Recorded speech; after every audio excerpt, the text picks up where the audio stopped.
So my name is David Guthrow, and today I'm going to be speaking about, actually based on the concepts of a book entitled Finite and Infinite Games by James Carse. A number of years ago, a mentor of mine, Sivasalam Tyagarajan, suggested that it might be an interesting book. And at the time I read it, and I was sort of interested, but just more recently I've been really thinking about organizational change and different models and different metaphors for generating that. So the way that a finite game is defined, say the purpose of a finite game is to win the game. So that could be something that's got boundaries like time boundaries, score boundaries. Sports game would typically be an example of a finite game. So there's certain rules. People come to the game freely. Let's say if it's 9 innings, if it's a baseball game, or so many quarters, so many periods, and at the end there's a score and someone wins. But the purpose is basically to win or complete or end the game. The infinite game, the purpose of the infinite game is to actually continue the play. So rather than having it come to an end, you want to keep it going on and on and on. So to give some distinctions between the two.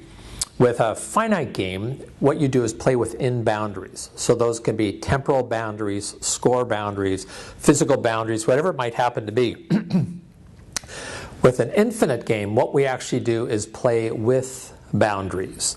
So the purpose is to play with the boundaries so the game can continue. So a really simple game would be kids playing softball, having a good time. Usually the game might be 7 innings, but at the end of it, if it's still light, they say, let's keep playing, let's keep going. So they play with the rules. Or playing soccer, instead of having the edge of the field being what it is, it's, well, out of bounds is the tree. So it's really about keeping the game going. One of the things that you acquire in the finite game is power. And that power is acquired by playing the game so well that there's a certain predictability about it and you continue to win.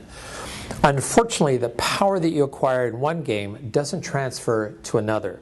So the power that you have as a CEO at home, unfortunately, at the office, doesn't really carry a whole lot of weight when you get home. So the power is finite game dependent. The infinite game, on the other hand, what you acquire or build is strength. So that actually is transferable from one game to another. So let's say that strength is an ability to be a creative problem solver. That carries from one game to another. Or maybe it's about confidence that comes from one game to another. Not knowing what's going to happen, you're able to deal with that. So some other distinctions between the finite and the infinite game.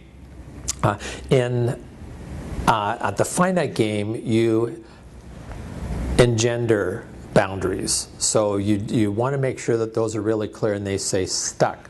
Whereas in the infinite game, you endanger boundaries. You move them. You move those things about.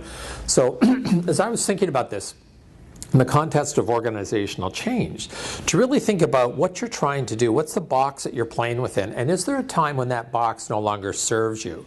So that box could be created by something like performance objectives. It could be sales targets, things like that you come into this game and there's a way that you win the game. I mean, salespeople are very good at figuring out what they need to do to win a game.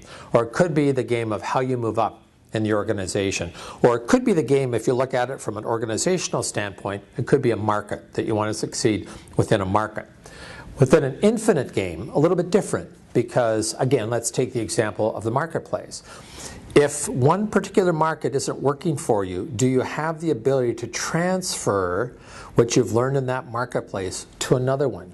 So the products may change, but the learning about how to get things done, how to communicate with your clients can change from one to another. So the purpose of today's exploration is to look at some characteristics of finite and infinite games in the context of being a performance technologist or an organizational development consultant, and see if there's a finite game, how can we change and play with the rules to make that an infinite game? Or if there's an infinite game, and typically something like improv or life would be an infinite game, how do you kind of bring that down to a finite game, if indeed it's important to be able to win and complete the play? So that's going to be our exploration for today, and that really is going to be exploring it with the group. I have I hope this will come up, but a prop that took me 5 times longer than the session it is to put it together, to use as an example of how we can play with boundaries.